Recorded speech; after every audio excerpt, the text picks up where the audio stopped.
আসসালামু আলাইকুম, সবাই কেমন আছেন? তো আবারও চলে আসলাম খুবই মজার একটি রেসিপি নিয়ে।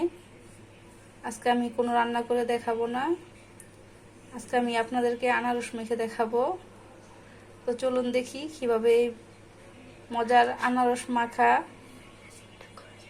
রেসিপিটা করা যায়। তো প্রথমে আমি এখানে সামান্য পরিমাণ লবণ দিয়ে দিব,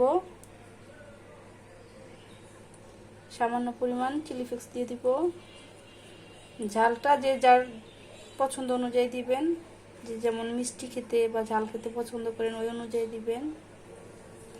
চিনি দিয়ে দিব চা চামচের 1 চামচ। আর লাগবে আমাদের কাসুন্দি।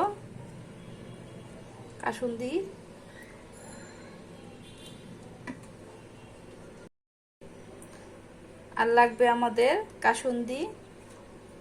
তো আমি এখানে 2 চামচের মতো, চা চামচে 2 চামচের মতো কাসুন্দি দিয়ে দিব।